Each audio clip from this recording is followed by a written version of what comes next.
Why do you think many of us fail to appreciate the world we live in?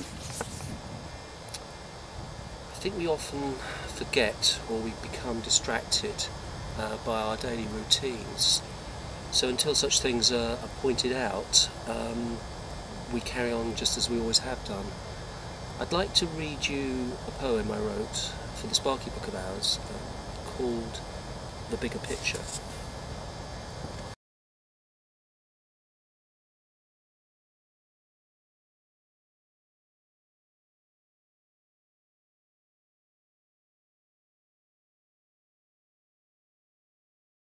The bigger picture.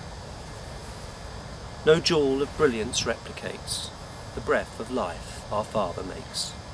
The feat of putting man on Mars cannot compete with crafting stars. From greedy eyes man's toys appear, where trees and fields have disappeared. The masterpiece in gilded frame bears witness to our common aim. We choose to worship man's device, the Mother Nature's hand of life. One day our prying eyes will mourn when all the fields and trees are gone. So how can we make that leap of change? Firstly, by making an affirmation that we wish to do this, we wish to make this change. Either you can make it to yourself or share it with other people. Doing this is very strong, very powerful if you can do it in a group. You can also have a mantra which you repeat, and this helps to remind you of certain things. I often use a poem that I wrote called One Day.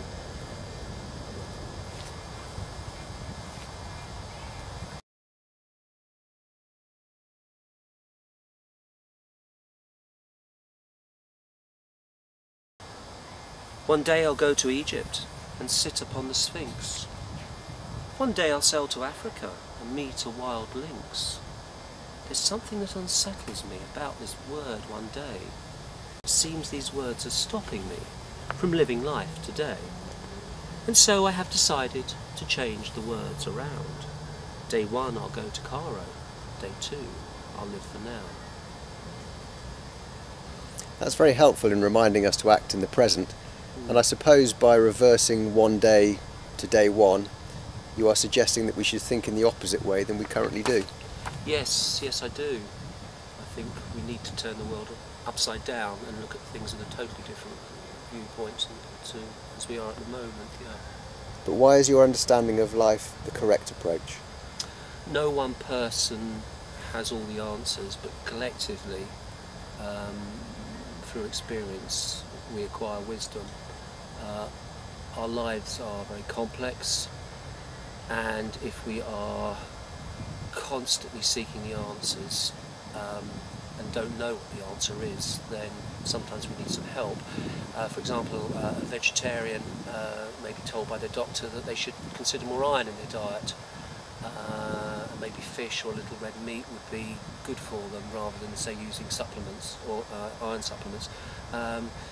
A choice like that for a vegetarian isn't always an easy one to make, so sometimes seeking advice and help from others and seeing things in a different way will allow them to make that choice. So in that situation, what would you say to that person? I'd probably read them a poem I wrote called Sausages, which I think helps to illustrate this quite well.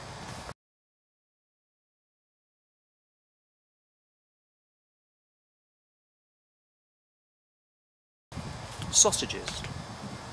Pray let us talk of sausages, for talking they cannot, except for hissing messages, when feeling rather hot.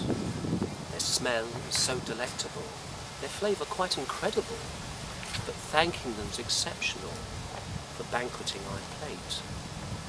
I hear another wailing sound, this time it's one of guilt, but gratitude for all our food redeems the blood that's spilt. Being grateful for our food is very important, but so often we're just hungry and impatient, or maybe even distracted. How can we change something that has almost become a habit? We have a great deal of help from the universe, our angels and spirit guides are assisting us, helping us to make these changes, so each day we grow through our change. I'd like to read you a small poem called Patricia from the Sparky Book of Hours, and this will help you to, I think, understand this quite well.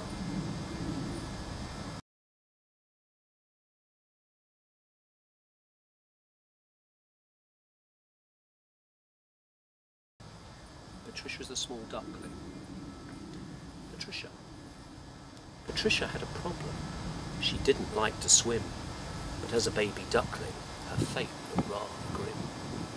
But then one twilight evening, a visitor arrived to glare at mother's frightened brood and then to seize his prize. "Patricia, jump," the others cried, "this breath could be your last." And so it was Patricia learned to swim extremely fast. So it's through being forced to change, really. So we're so often forced to do things we'd rather not do. By doing them, we grow and we move forward. So what happens when we fail or abuse the opportunities we are given? Well, failure is quite different from abuse. God loves us all. He does not take pleasure in punishing us. We're here to develop. And by making mistakes, that's one way in which we learn. If we don't learn, then we continue the same scenarios until finally we do. As for abuse, that is quite a different matter. I think that my final thought in the Sparky Book of Hours will help to explain what happens when we abuse power. It's called power. The mighty ant announced to all, "My friends, this is your hour." But whirling round inside his head were evil plans of power. His reign was short, his debts were long, and on his dying bed he asked his guardian angel why, though young, he'd soon be dead. "Your quest for power cannot be. You had responsibility, and with it only goodness rules.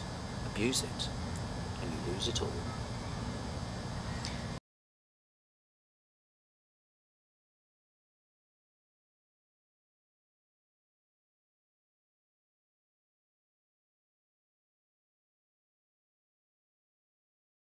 Is there any hope for us, Lucian? Yes, there's much hope. We all made a choice, a conscious choice, before we were born to be here, and we asked for certain tests in order for us to move forward. We have beautiful spirit guides and angels all looking after us and helping us to achieve those goals. So I say that I have great faith in both them, and I think in all of us. Thank you. Thank you.